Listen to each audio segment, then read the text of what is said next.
Mais uma vez, bom dia. Nós louvamos ao Senhor por todos os membros de nossa igreja aqui presentes, por aqueles que nos visitam nesta manhã também, e percebo aqui muitos visitantes. Louvamos a Deus por isso. Bom dia também àqueles que acompanham a transmissão através do canal de nossa igreja. Como oramos aqui, o nosso desejo é que o Senhor abençoe você e sua família nesta manhã. O título da nossa mensagem de hoje, para aquelas crianças que estão fazendo as anotações do culto, sobre o culto, é Fiel é esta palavra. Este é o título da mensagem de hoje. E se vocês se lembram, já em 2 ou 3 domingos, no passado, eu preguei algumas mensagens aqui na segunda carta a Timóteo, no primeiro capítulo, e uma mensagem também nos 7 primeiros versos do capítulo 2. E apenas a título de contexto, de forma muito breve, eu gostaria de retomar, aqui falando um pouquinho sobre o contexto de Paulo ao escrever esta carta, a quem ele escreveu esta carta, para que nós possamos entrar efetivamente na mensagem de hoje. Paulo está preso em Roma. Nós sabemos que estas são as últimas palavras registradas do apóstolo Paulo nas Escrituras. Ele sabe que ele não vai sair daquele lugar, e ele escreve então ao seu amado filho Timóteo, como ele mesmo se refere ao seu filho na fé. E Paulo agora vai falar a Timóteo, nesses versículos que leremos hoje, sobre o serviço sacrificial e o que isso significava para o apóstolo Paulo. Paulo lembra, ao longo de toda a segunda carta, que ele, e consequentemente Timóteo, estavam envolvidos em um chamado para um serviço eficaz, fiel e corajoso a Cristo. E como nós já vimos também, Timóteo enfrentava um momento difícil naquele momento, no contexto de igreja. E pelo menos 2 dificuldades nós sabemos que ele enfrentava. A primeira era a perseguição aos crentes em Cristo. E a segunda era o movimento envolvendo o ensino dos falsos mestres, que também afetava diretamente a igreja, exercia pressão sobre Timóteo. Nós vemos no início do capítulo 2, da segunda carta, no capítulo 1, que Paulo avisa a Timóteo, Paulo orienta Timóteo, que reavive o dom de Deus que estava nele pela imposição das suas próprias mãos, das mãos de Paulo. Então, Paulo demonstrava preocupação com Timóteo. Ele, então, escreve esta carta para encorajá-lo. E encorajá-lo a um ministério que significava necessariamente sacrifício. Paulo era discípulo de Cristo, e a essência de um discípulo é tomar a sua cruz e segui-lo. E isso significava, muitas vezes, literalmente ir até a morte. E a cruz, naquele contexto, talvez não para a gente hoje, mas naquele contexto, ela significava a morte. Tomar a sua cruz e seguir, que era a orientação do próprio Cristo, significava, em certo sentido, siga-me submissamente, mesmo que isto custe a sua própria vida. Jesus disse, lá em João 15, se eles me perseguiram e me odiaram, eles perseguirão vocês e odiarão vocês também. Esta era a realidade para o discípulo de Cristo, esta é a realidade para o discípulo de Cristo, e Timóteo estava, de fato, experimentando esta realidade. E é com tudo isso em mente que Paulo, então, escreve a carta a Timóteo. E como nós já ouvimos aqui há alguns domingos atrás, o próprio pastor Rômulo falou sobre isso, seguir a Jesus, de alguma forma, em algum grau, nos expõe. Nos expõe à perseguição, nos expõe a sermos deixados de lado pela sociedade. Para alguns envolve o sacrifício da sua própria vida, e para outros envolve o sacrifício das suas ambições, da sua vontade própria, dos seus desejos, dos seus planos e da sua agenda por causa de Cristo. Envolve ser rejeitado pela sua família e ser deixado à margem da sociedade. E esse contexto é importante porque, para nós, no nosso contexto de Brasil, talvez isso não esteja tão claro como é em alguns países. Porque a gente pode bem olhar ao nosso redor e ver como nós estamos cercados de algum nível de conforto. E esse conforto pode, em algum grau, nublar a nossa visão em relação à realidade da Igreja de Cristo. De qualquer forma, a obediência fiel a Cristo nos levará, em algum grau, a entrarmos em conflito, em contenda com o mundo que nós vivemos hoje. A palavra de Deus e a vida do crente que exalta Cristo sempre provocarão animosidade em um mundo que rejeita a Cristo. E Paulo trabalha isso na segunda carta com o intuito de encorajar Timóteo. E o ponto para Timóteo e para a gente hoje é que nós somos chamados a sofrer por Cristo. Seguir a Cristo envolve sofrer por Cristo.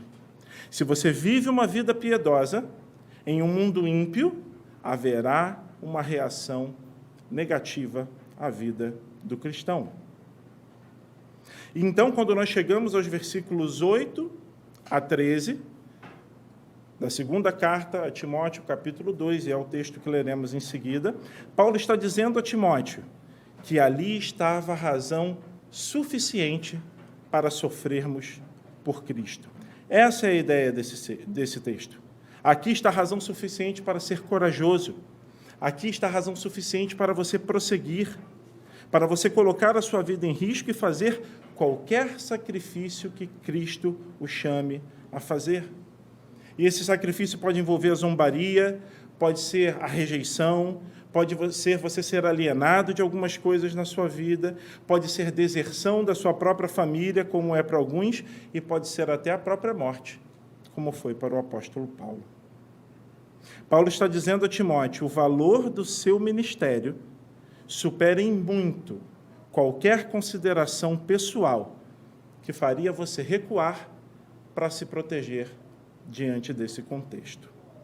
Vamos então ao texto. 2 Timóteo, capítulo 2, versículos 8 a 13, diz assim: lembra-te de que Jesus Cristo, que é da descendência de Davi, ressuscitou dentre os mortos, segundo o meu evangelho.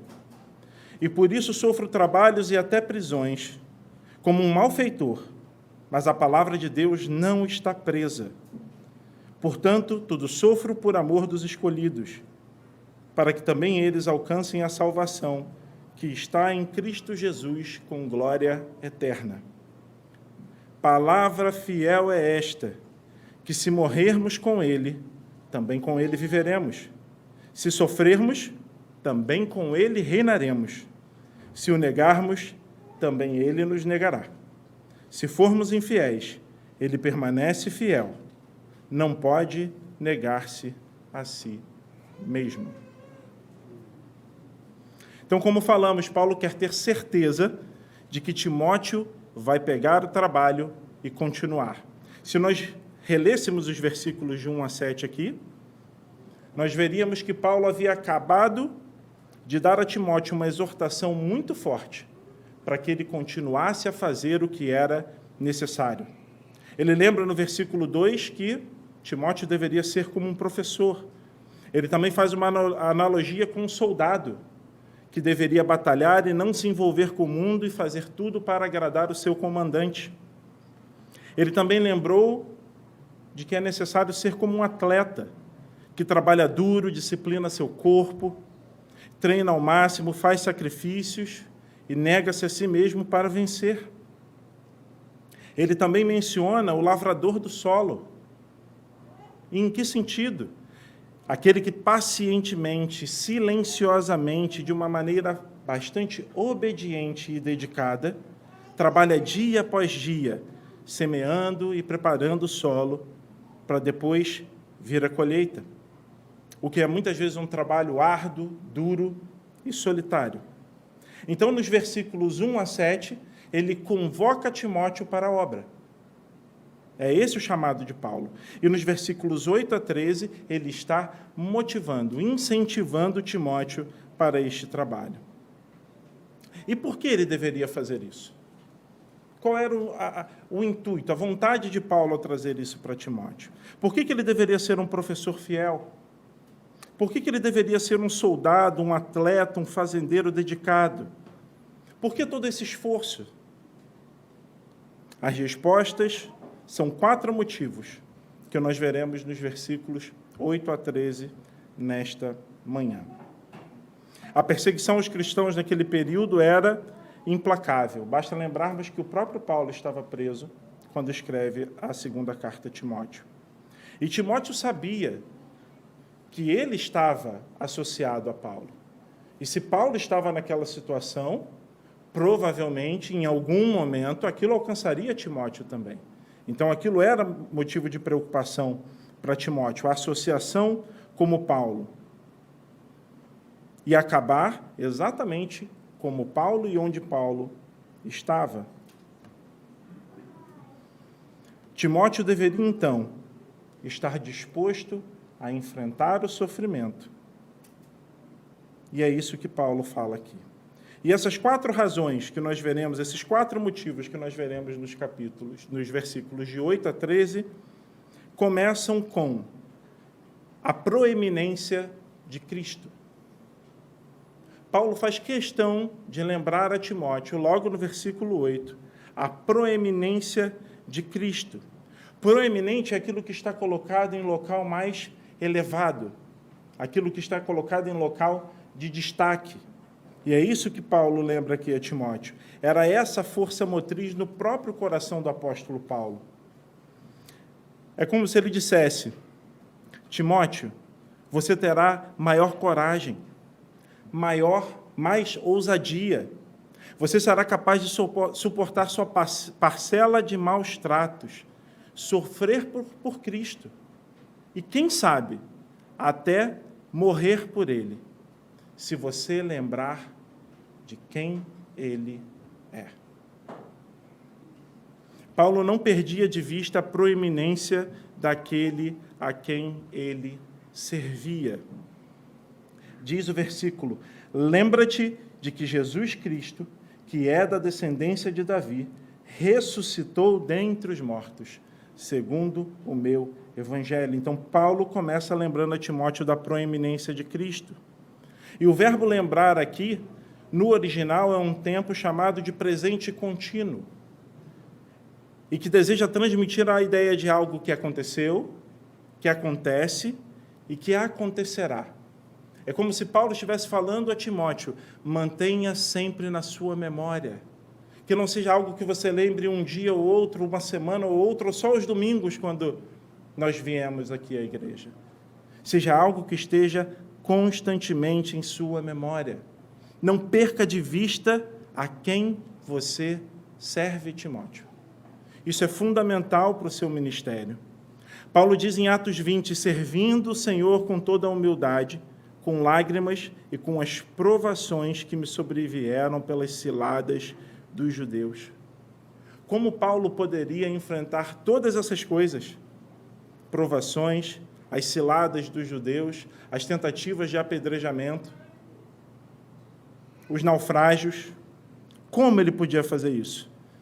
Paulo nunca perdeu de vista a quem ele servia.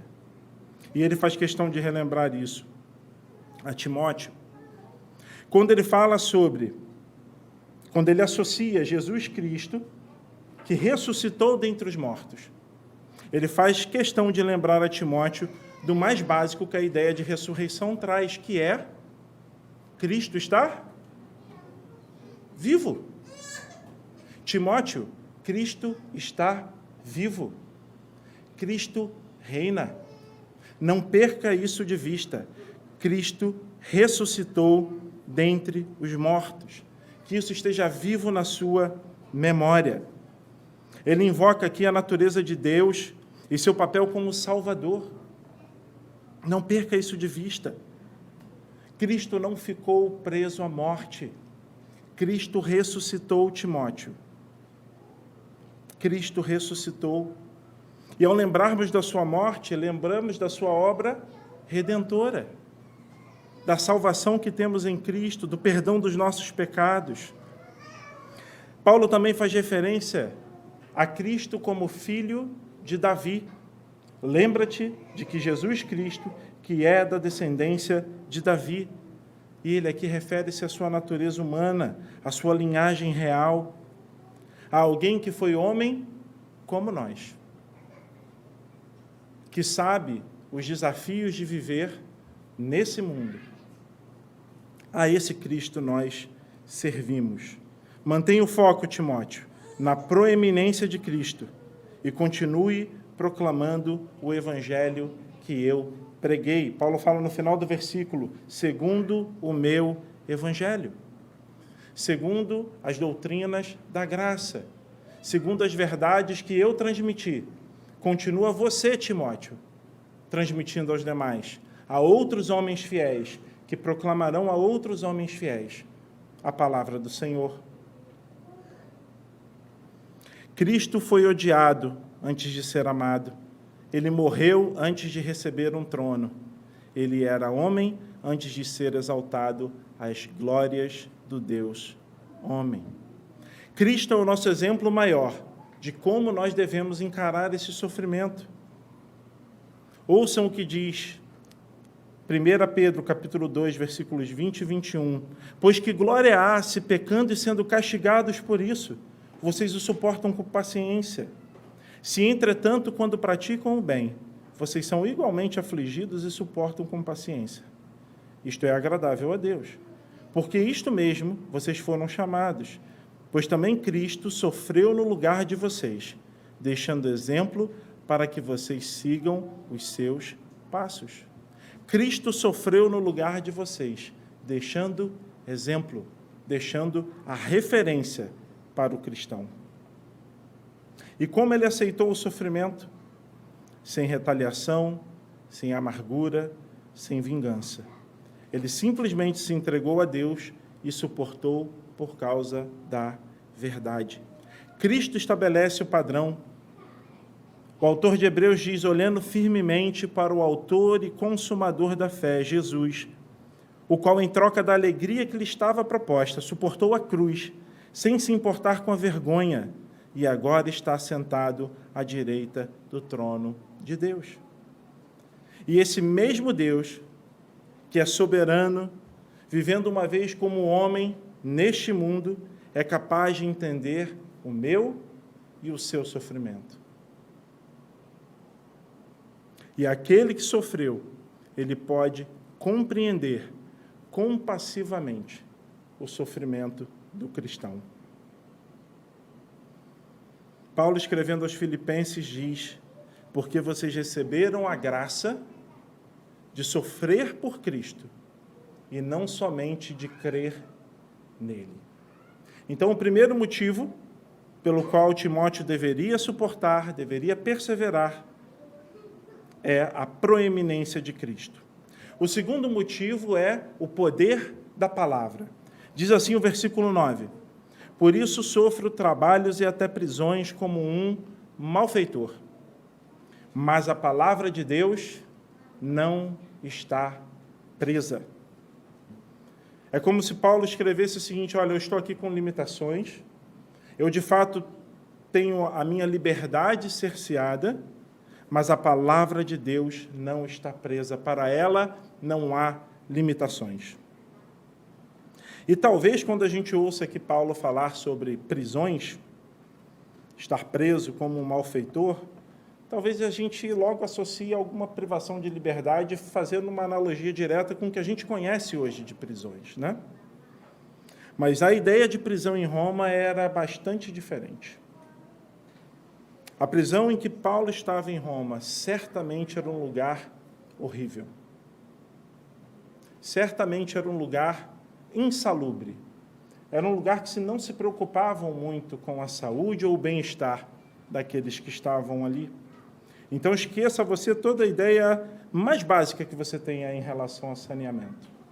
E você certamente vai se aproximar de visualizar o local onde Paulo estava. Pessoas espremidas em uma espécie de buraco no chão, que viviam com medo da morte. A questão é que Paulo estava naquele lugar não por ter matado alguém, não por ter roubado nada de alguém, não por incitar qualquer tipo de revolução política naquele lugar, mas ele estava ali por proclamar a palavra de Deus. E ele estava ali, provavelmente ou possivelmente algemado, preso a corrente.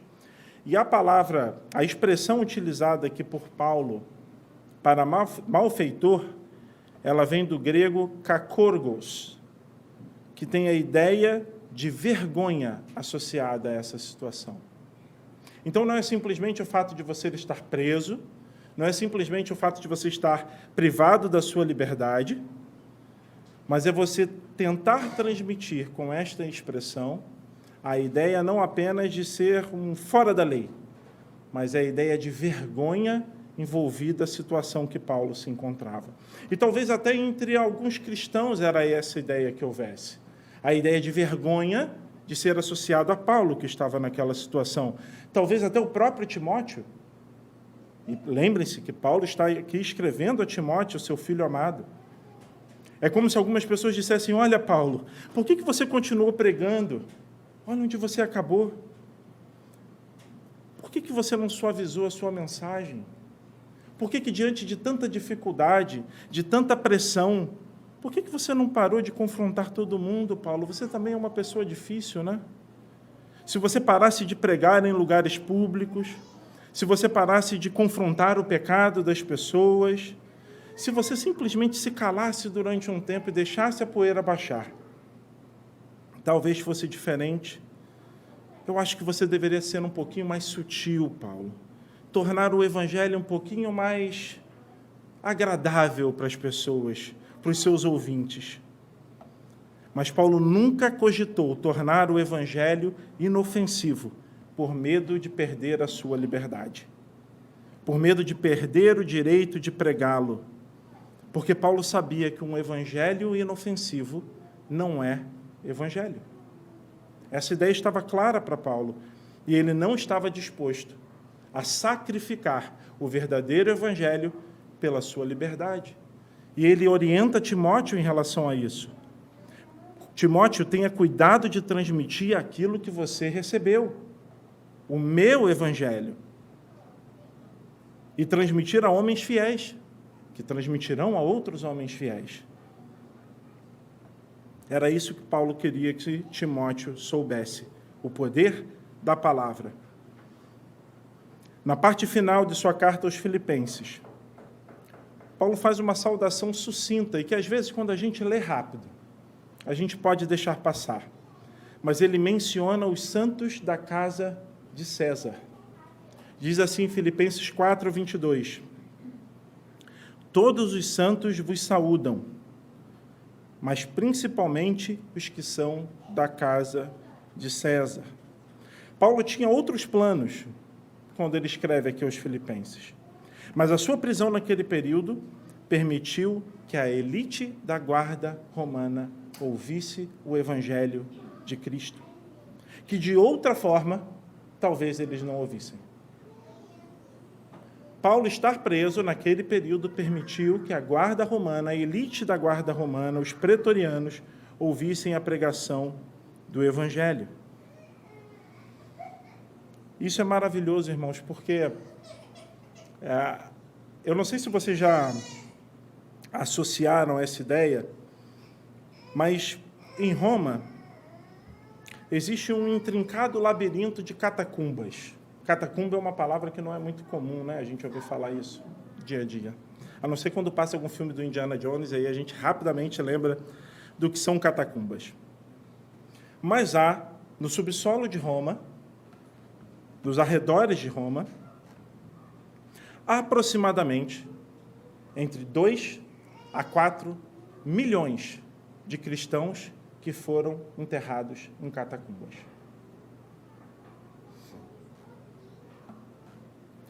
Dessas catacumbas, e existem para mais de 60, atualmente 5 estão abertas à visitação.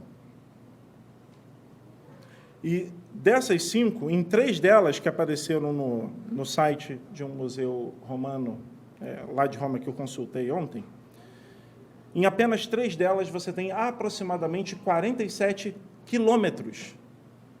47 quilômetros de túneis por baixo da cidade.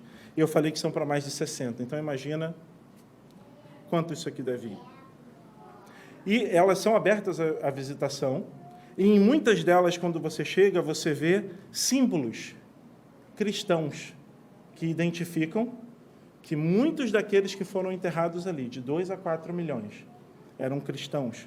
O símbolo do peixe, o alfa e ômega, e já foi encontrado também parte do versículo que lemos aqui. A palavra de Deus não está presa. Nós precisamos ser lembrados disso. Estima-se que em 1950 existia aproximadamente 700 mil cristãos na China. Vocês devem se lembrar que na década de 60 e 70 nós tivemos na China um período chamado de Revolução Cultural.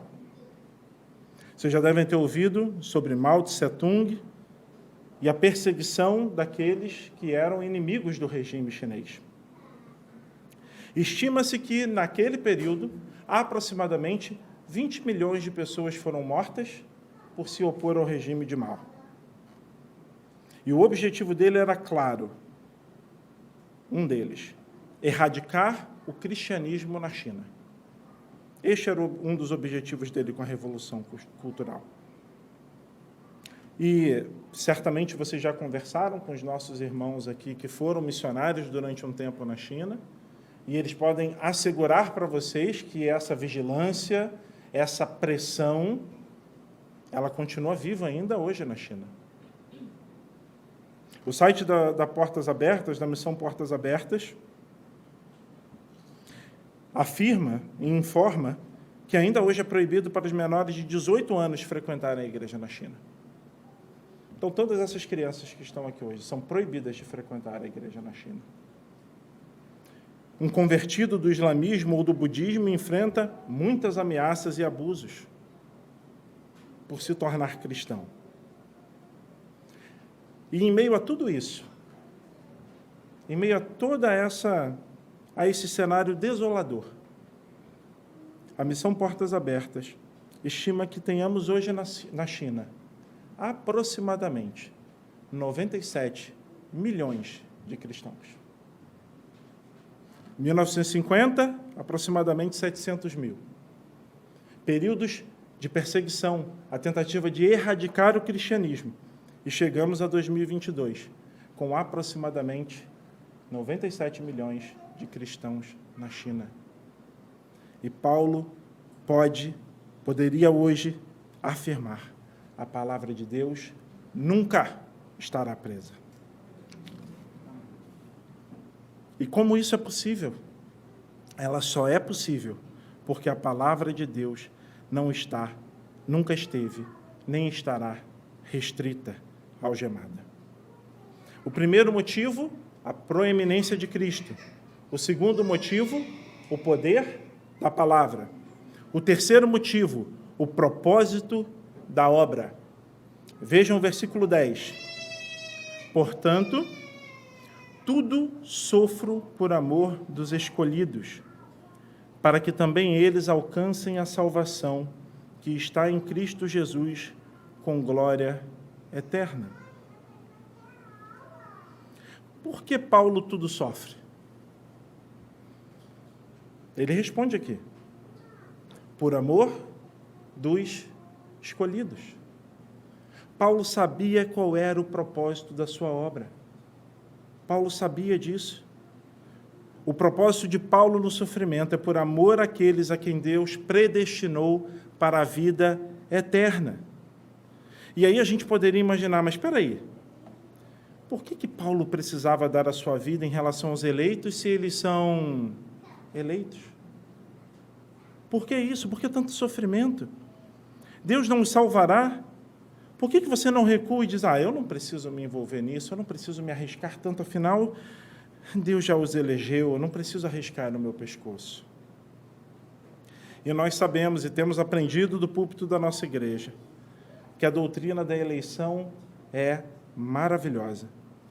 Que Deus poderia ter deixado todos no inferno, mas Ele decidiu, por graça, destinar alguns para a vida eterna. Efésios 1, 3-6 diz, bendito Deus e Pai de nosso Senhor Jesus Cristo, o qual nos abençoou com todas as bênçãos espirituais nos lugares celestiais em Cristo, como também nos elegeu nele antes da fundação do mundo, para que fôssemos santos e irrepreensíveis diante dele em amor, e nos predestinou para filhos de adoção por Jesus Cristo, para si mesmo, segundo o beneplácito de sua vontade, para louvor da glória de sua graça, pelo qual nos fez agradáveis a si no amado. Se Deus, então, antes da fundação do mundo, já nos elegeu, por que sofrer perseguição, prisão, em função da proclamação do Evangelho? E o ponto aqui é que Deus, de fato, nos elegeu, mas Ele também nos deu esse incrível privilégio de sermos a agência humana pela qual o Evangelho da salvação é trazido ao coração dos homens. Então, o que compete a Paulo não é que ele seja responsável por salvar as pessoas. O que compete a nós não é que nós salvemos as pessoas, mas o que compete a nós é que nós proclamemos o Evangelho. E para que Paulo tudo sofre? Também diz o versículo 10, para que os eleitos alcancem a salvação.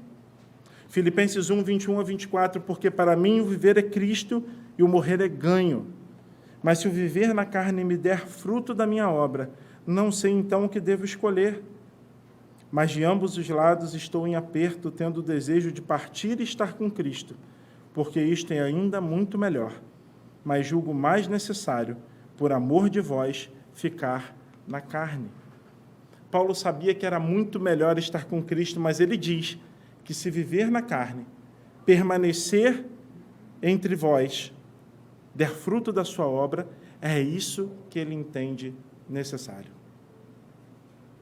E como os eleitos, então, alcançam a salvação? Como nós somos salvos? Efésios 2:8 traz a resposta. Porque pela graça sois salvos, por meio da fé. E isso não vem de vós, é dom de Deus. E como esse dom chega até nós? Romanos 10:17 responde essa pergunta. De sorte que a fé é pelo ouvir, e o ouvir pela palavra de Deus. Aqui está o nosso papel. A proclamação do Evangelho da graça. A eficácia não é do pregador, a eficácia é do poder de Deus. E Paulo sabia qual era o propósito da sua obra. Cabia a ele o privilégio de proclamar o Evangelho da salvação. Paulo, em muitos momentos, ele se reconhecia totalmente inadequado para essa tarefa. Mas ele, e por consequência nós, sabemos que dependemos da infinita graça de Deus, que nos redime e pode usar a cada um de nós para a proclamação do seu Evangelho. E Paulo sabia que essa salvação estava apenas em Cristo Jesus. Paulo sabia disso. Atos 4:12 registra: e em nenhum outro há salvação, porque também debaixo do céu nenhum outro nome há, dado entre os homens, pelo qual devamos ser salvos. A Bíblia, de ponta a ponta, aponta para Cristo como autor e consumador da nossa salvação. Isso nos deve fazer refletir sobre os objetivos da nossa vida. E quaisquer que sejam eles, e a gente não vai aqui enumerá-los, porque certamente são válidos, são lícitos. mas considere que você pode ser usado por Deus para a proclamação do Evangelho, a fim de que os eleitos sejam salvos. Romanos 10, 13 a 15. Porque todo aquele que invocar o nome do Senhor será salvo. Como, pois, invocarão aquele em quem não creram? E como crerão naquele de quem não ouviram? E como ouvirão se não há quem pregue? E como pregarão se não forem enviados? Como está escrito, quão formosos os pés dos que anunciam o evangelho da paz, dos que trazem alegres novas de boas coisas. O fato é que Deus está usando a pregação de Paulo, a pregação de Timóteo, a sua pregação, para salvar os eleitos. E Ele nos capacita a suportar toda a oposição que nós temos enfrentado. O último motivo pelo qual Timóteo deveria perseverar, pelo qual Timóteo deveria seguir, é a promessa da recompensa. Havia uma recompensa. Versículos 11 a 13. Palavra fiel é esta, que se morrermos com ele, também com ele viveremos. Se sofrermos, também com ele reinaremos. Se o negarmos, ele nos negará. Se formos infiéis, ele permanece fiel. Não pode negar-se a si mesmo. Paulo relembra Timóteo. Timóteo, há uma recompensa. Seja motivado por esta recompensa. Esta expressão, palavra fiel é esta, aparece 5 vezes nas epístolas pastorais. E era uma forma de introduzir algum assunto que era axiomático na igreja primitiva. E axiomático significa uma premissa considerada evidente e verdadeira. Você parte daquilo ali, daquela verdade. É o fundamento de uma demonstração. Algo que todos sabiam e repetiam. Era de conhecimento comum. E é possível, inclusive, dizem os estudiosos, que pela sua estrutura, ela fosse até um hino cantado pela igreja primitiva. Imaginem, irmãos, e eu vou repetir para vocês, a igreja primitiva cantando, palavra fiel é esta, que se morrermos com ele, também com ele viveremos. Se sofrermos com ele, se sofrermos, também com ele reinaremos. Se o negarmos, ele também nos negará. Se formos infiéis, ele permanece fiel, pois não pode negar-se a si mesmo. Paulo confronta aqui com as expressões se morrermos, se sofrermos, se negarmos, se formos infiéis. Algo que acontecia em uma realidade, com a realidade que ele apontava para o futuro, o que iria acontecer. É como se ele contrastasse algo que aconteceu no tempo, e ele sabia que tinha acontecido aos que vieram antes dele, aos que estavam vivendo naquele momento, e que aconteceria com quem viesse depois, ao longo de toda a história, com algo relacionado à eternidade. Paulo está dividindo aqui essa coisa que ele fala em 2 fusos horários completamente distintos. Diversas situações de um passado indefinido versus o futuro com Cristo. Paulo está apontando para a recompensa. Paulo está apontando para a recompensa, e essa recompensa é Cristo. Era essa a esperança que enchia o coração de Paulo. Se vocês lerem Mateus 10, 32, 33, existe um paralelo que podemos fazer uma conexão com o que Paulo diz aqui. Diz assim, portanto, e são palavras do próprio Cristo, portanto, todo aquele que me confessar diante dos outros, também eu o confessarei diante do meu Pai, que está nos céus. Mas aquele que me negar diante das pessoas, também eu o negarei diante do meu Pai, que está nos céus. A realidade de hoje versus a recompensa do futuro. Aqueles que são fiéis em confessar, ele confessará. Aqueles que são infiéis e negam, ele também negará. Paulo está dizendo a Timóteo: Timóteo, não seja contado entre os que negam. Pense na sua recompensa. Pense na promessa de vida eterna que há para você e que há para aqueles que ouvirão a sua pregação, que há para aqueles que enfrentarão perseguições piores do que a que você enfrenta hoje, Timóteo. A esperança é Cristo. A esperança é Cristo. E no início do versículo 14, e eu encerro com esta frase, Paulo escreve: relembre a todos essas coisas que ele havia acabado de falar. Relembre a todos essas coisas. Lembre as pessoas, lembre os homens fiéis e capazes, lembre a todos. Lembre-os de serem leais, de serem consistentes, de perseverar, de sacrificar, de servir, porque esses são os motivos. A proeminência de Cristo, o poder da palavra, o propósito da obra e a promessa da recompensa. E para terminar, eu gostaria de compartilhar com os irmãos um hino escrito pelo Dr. Francis Rose. Ele era um dos 11 missionários batistas americanos que foram mortos em dezembro de 1943, durante o período da Segunda Guerra Mundial, quando os japoneses invadiram as Filipinas. Ele era missionário ali, e algum tempo antes da sua morte, ele escreveu um hino chamado Cristo morreu por nós, nós morremos por ele.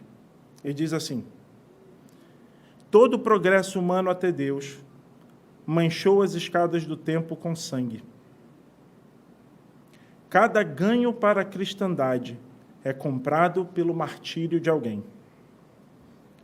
Por nós ele derramou o cálice carmesim e nos fez pegar e beber, derramado para nos libertar. Ajuda-nos, ó Cristo, a beber contigo. 10.000 santos vieram em multidão para casa, da cova dos leões e da catacumba. O fogo e a espada e os animais desafiaram. Por Cristo, seu Rei, eles morreram alegremente. Com olhos de fé, vemos hoje aquela coluna liderada pela cruz abre caminho. Subindo o repetido calvário da vida, nós nos levantamos, ó Cristo, para te seguir. Que Deus nos abençoe. Vamos orar.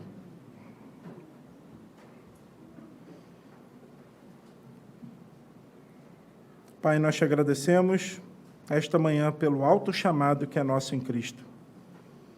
Obrigado pelo privilégio de até mesmo citar o teu nome, o privilégio de pregar a sua verdade, o privilégio de testemunhar, de proclamar o Evangelho, a verdade que liberta.